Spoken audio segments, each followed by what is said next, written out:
So, Paul, good morning. How are you today?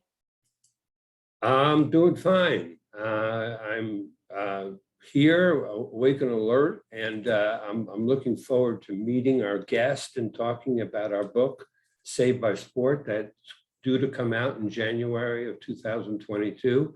And I think this opportunity to talk to Nan Henderson is really a perfect fit into the subject matter of our book that's coming out. I'm really excited about meeting her.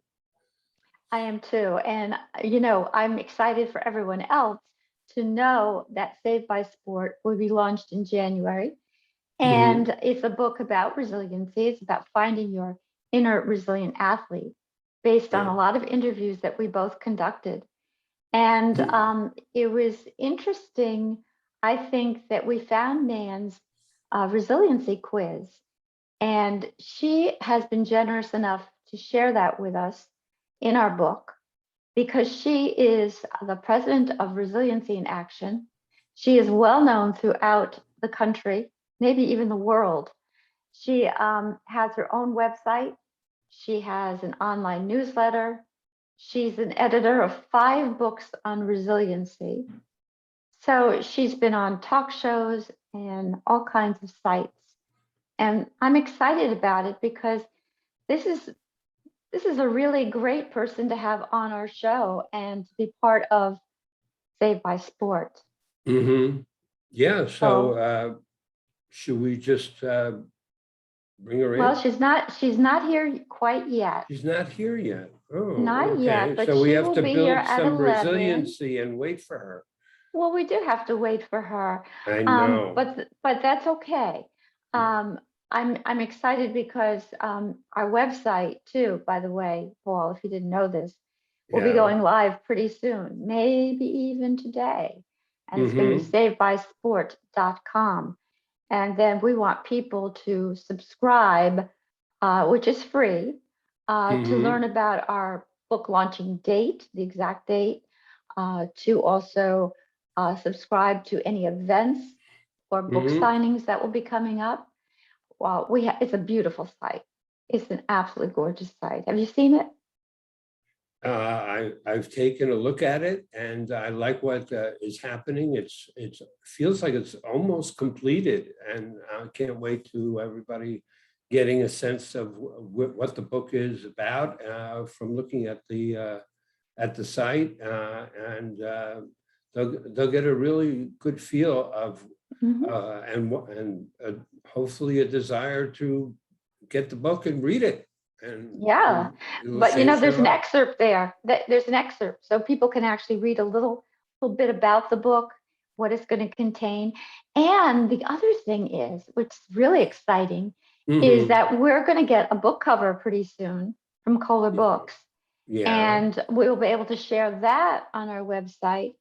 And on the website, we're going to have some of these podcasts. They're going to be on YouTube. They're going to be on our site so people can find out more about how the book is coming and how they can tell us their stories, maybe even participate in some of our podcasts. Yeah.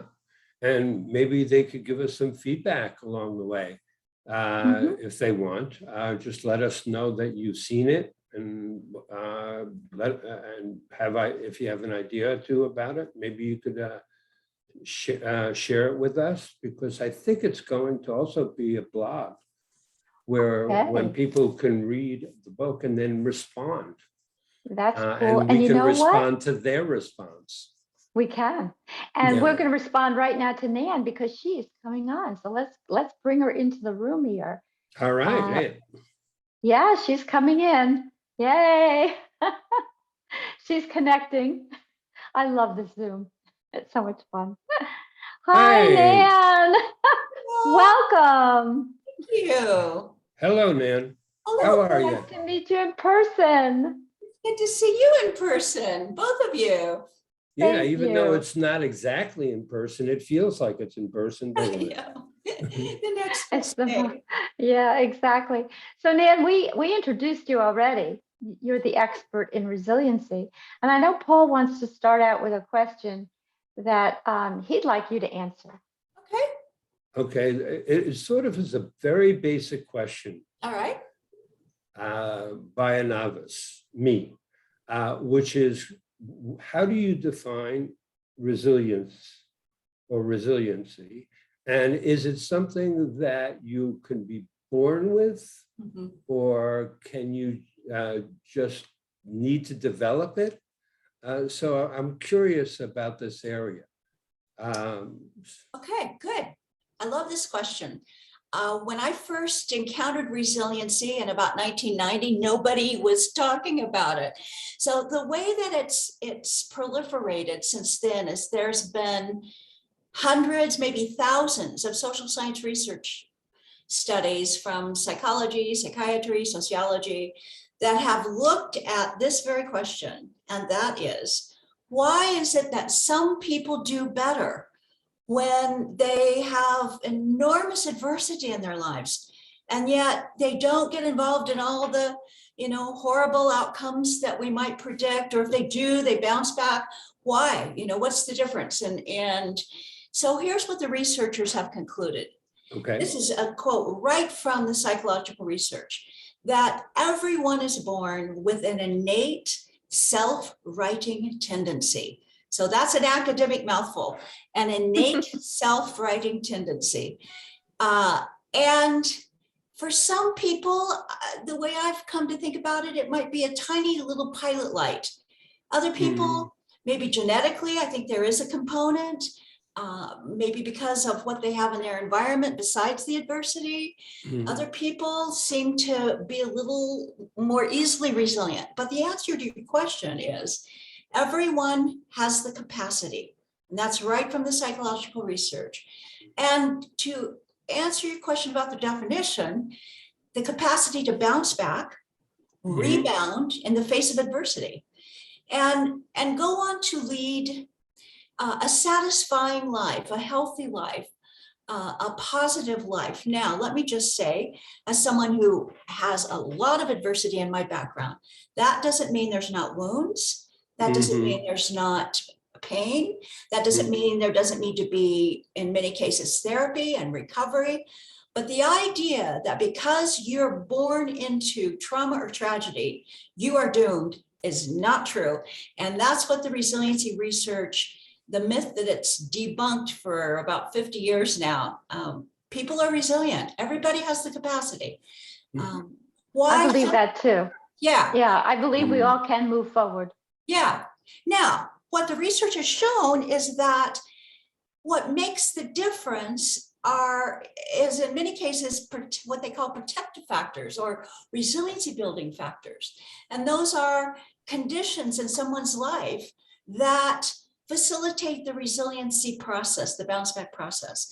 So what I've done in my work is I've looked at this body of research and I've pulled out what are the factors that show up over and over and over again that help people bounce back.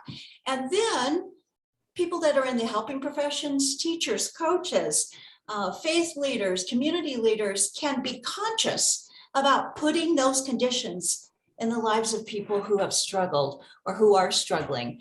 And that's the beauty of the research, is that it shows us what to do. How can we help? What can we do that's most effective? Okay. Well, And what are some of those things before you ask that next question, Paul? What are some of the things? Yeah. So I boiled it down to 6. And I actually diagrammed it in something called the Resiliency Wheel. So if any of your listeners Google the Resiliency Wheel, especially if they put Nan Henderson in the search, they will see the diagram. 6 primary environmental conditions that help people to bounce back, and I will name them. The most important comes up in every single study, is genuine, caring, and supportive relationships. Often it's one person. What the resiliency researchers found was that kids would talk about one teacher or one neighbor or one coach or one scout leader that made a huge difference. And those people never knew it. In my experience, they didn't know. They were just caring, kind, believing. And that gets the second one, which is belief. You believe somebody can do it. You give them that message. I believe in you. We're going to figure this out.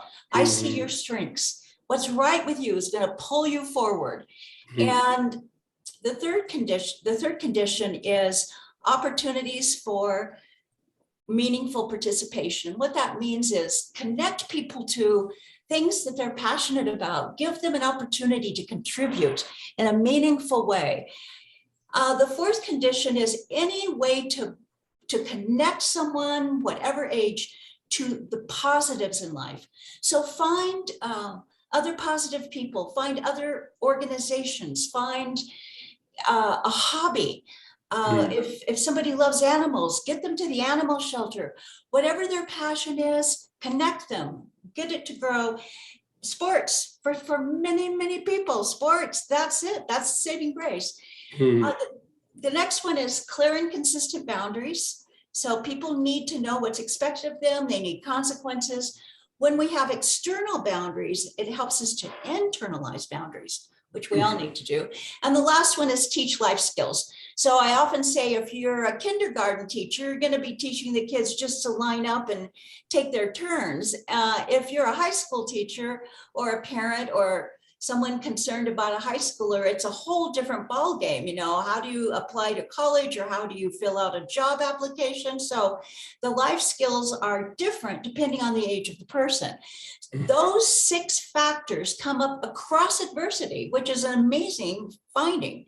So it doesn't matter if you're a victim of war or natural disaster or child abuse or trauma, neglect, whatever the adversity that a person has faced, even as an adult, terminal illness or losing one's home or any of those other adult adversities, those 6 factors come up across studies as being applicable to all adversity. And when people have them in their lives, what happens is they mitigate, they buffer against the negative.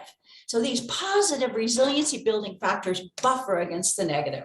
And I discovered this over 30 years ago, and I'm still so passionate about it because it sounds like it. I people need to know this stuff. They need to know there's things they can do to help. And there's still too much of a narrative, I think, that if you have had a bad time, a really bad time, that you're doomed in this world. And it's just not true. It's just not. So. Well, picking up where you were talking, I was wondering, you almost sound like a social psychologist, actually, that the importance of others and belonging to other groups sounds like even more important than anything. If you're alone or isolated, right? Even in sport, yes, it's harder to be resilient. Yes, I think that one of the reasons that people have struggled so during the pandemic is because theory that is emerging now from the resiliency research is that these 6 factors are actually basic human needs across the lifespan. So when you think about it, positive bonds, people that believe in you, a place to contribute, caring relationships, and the pandemic has unraveled the ways in which people are able to access those factors in their lives. So if these are basic human needs across the lifespan, and all the ways that you've been able to meet those needs are no longer available to you, you're going to have a reaction to that. And I think we've had to be really creative. And my hat goes off, especially to teachers, for what they have done to try to continue to create that caring environment in schools in the face of this enormous adversity. So yes, you're right. And the research comes from social psychology and sociology, and it's consistent and it's clear, and it gives us this great roadmap as to what we need to do. Great. I only have 10,000 more questions that I'd love to spend, but I want to pass the baton over to Marilyn for a second. Well, you know what, Nan, I am a former teacher, and I was curious, you know, how you became interested in teaching these skills to the kids, because while adults need it, I'm seeing a real Mhm. just need for kids, young adults, to use what you have. I mean, I'm very passionate about resiliency. I've been through it too, and I know I'm resilient. But how do we get this for kids to connect, and in schools and with parents, because there is a tremendous urgency for them to know that they have these skills. Well, I've been training and writing on this topic for 30 years, and I love it because people are always looking for answers. It's a positive message, and it's a message of what can you do now? So I know you have taken the quiz that I developed, the resiliency quiz, and included it in your work. And that is really a great checklist for what can be done now. The way I discovered resiliency, Marilyn, it was kind of a fluke. About 30 years ago, I was hired by Albuquerque Public Schools to direct a grant. And my husband at the time was getting his doctorate in psychology, and I was the primary breadwinner in the family, and I just took the job. First job offered, I took it.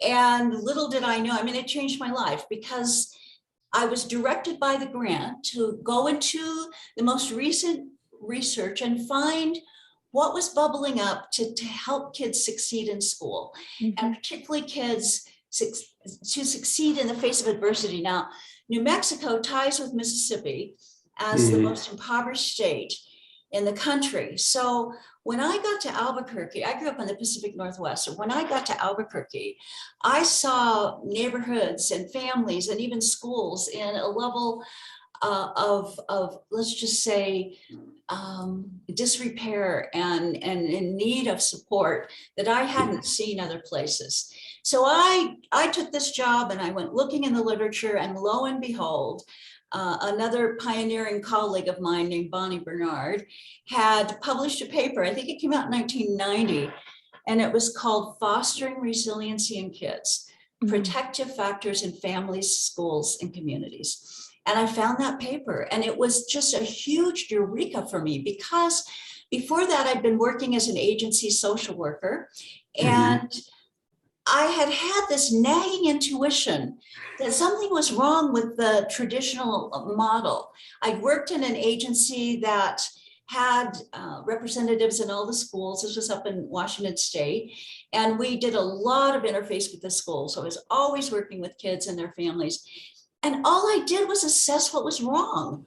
And I just thought, there's something wrong here. I didn't know what it was. So when I found the resiliency research, what it did was kind of answer that question that I had about how do we need to shift our model to really help kids.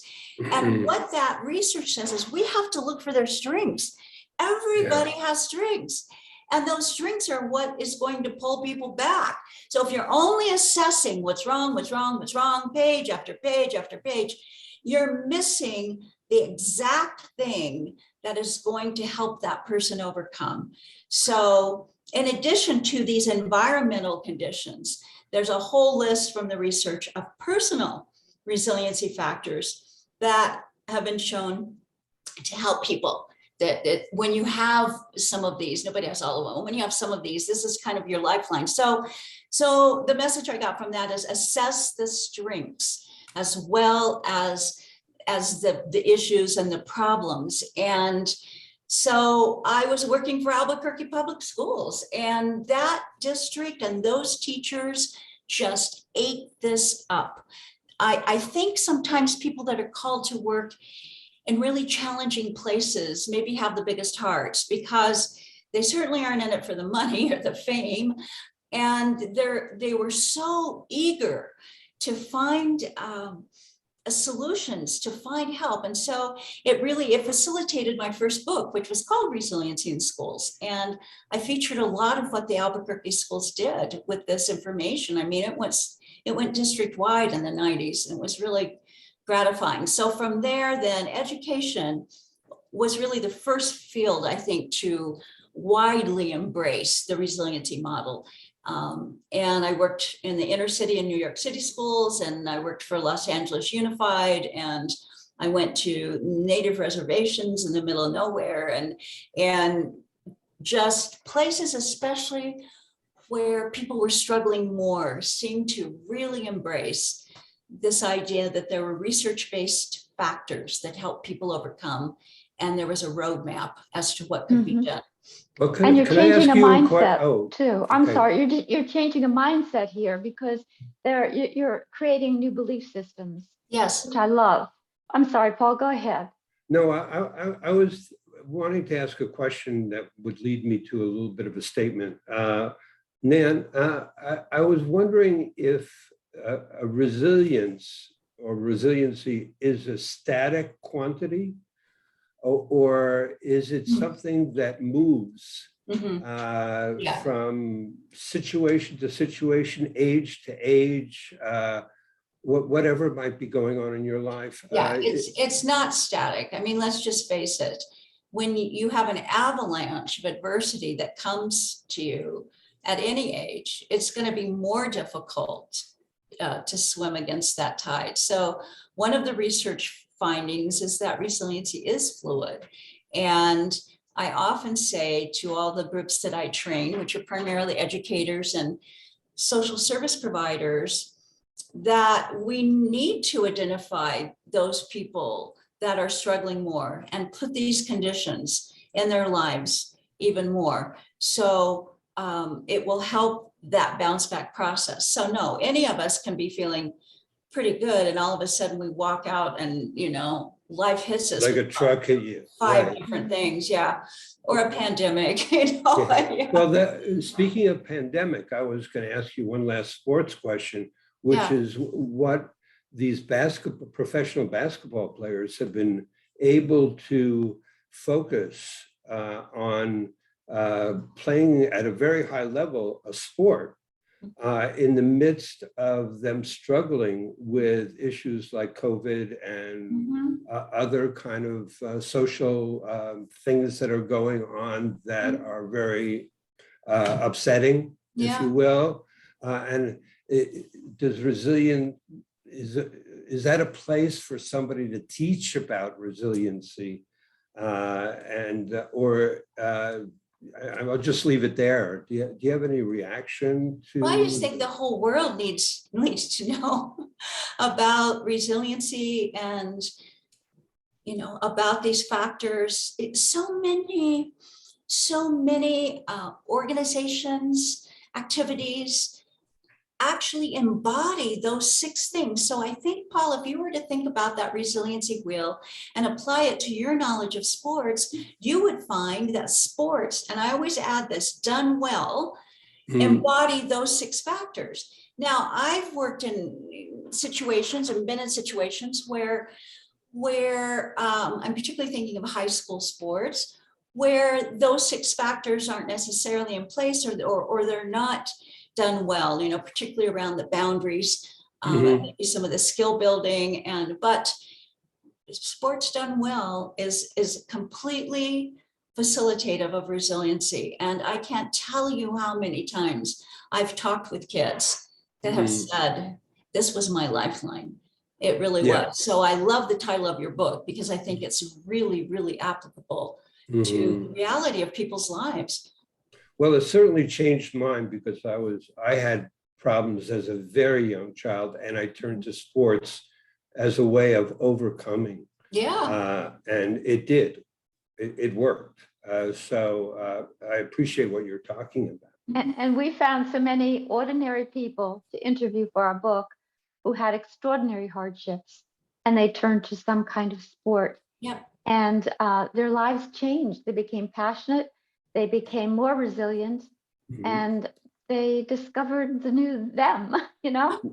Think about it though, when you're in a team like that, it really replicates in some ways a positive family environment. And you know, one of the research findings is if you're creating a program, think of the very best of what families do and integrate that into your program. So you have the caring, you have the high expectations, you have the opportunity to use one's skills and passions, you have the boundaries, the positive bonds, and the life skills. You're always learning and getting better. And there it is. It's right there. So it doesn't surprise me that sports comes up as such a resiliency building factor, a resiliency building process, because those 6 factors are right there.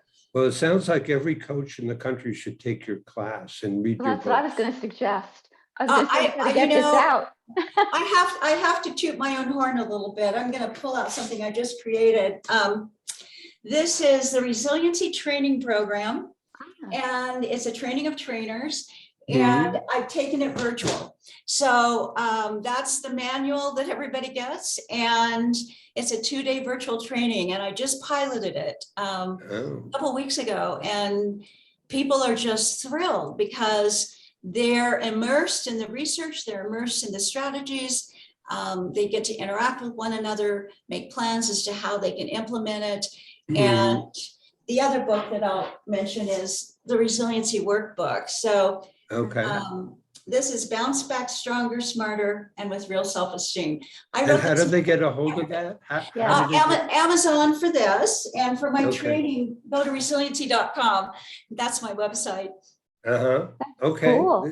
So does it come up, you know, every month you can do this, or is it when you sign up for the class, can you just take it whenever you please? Or is it? You know, I'm still working out the online details. The way I'm doing it now is in the case of my pilot, it was an entire county in New York State. I have to give a shout out to Essex County, New York, because they came up with the money. They paid me to take it from an in-person to virtual, and they trained 25 people, and those people are now going out around the county. And the prevention coordinator in that county said this information and this model, she said, she called it magic, because she said they've been trying to get into one rural school there for 15 years.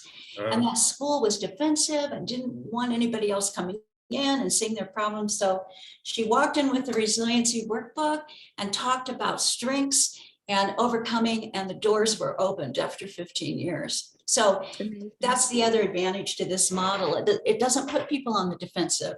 It's about what's right with you, and recognizing that and all that you've done to overcome your challenges. Well, that's so exciting. Well, and we'd like to make everybody who, you know, either reads our book or looks at our websites know about what you're doing there and what's available to them. Good. So if you could get us that information. Yeah. Oh, good. I will. Absolutely. And they can also go to my website and just click contact us, and they get right to me. So. And say your website again. Say your website again. It's resiliency.com. Great. Very easy. Let us know how we can help you in any way, Nan, because we're really excited for you and what you've done. It's tremendous. And we'd like to talk to you again if you're. I would love to talk to you again. Thank you. That would be awesome. All right. Thank you so much. Thank you for coming. All right. Appreciate it. Have a good day. Okay. Bye-bye. Bye-bye. Bye.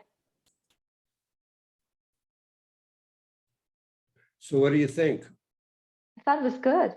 I thought it went fine, don't you? Yeah. Yeah, I think she's wonderful. Yeah. I think we asked enough questions. I stopped recording. I just think it went very well. Now what I need to do is, I feel so stupid still, because I'm trying to realize, well, I'm trying to do this right. So what I need to do next when we get off the Zoom is I have to make sure that it has been recorded, and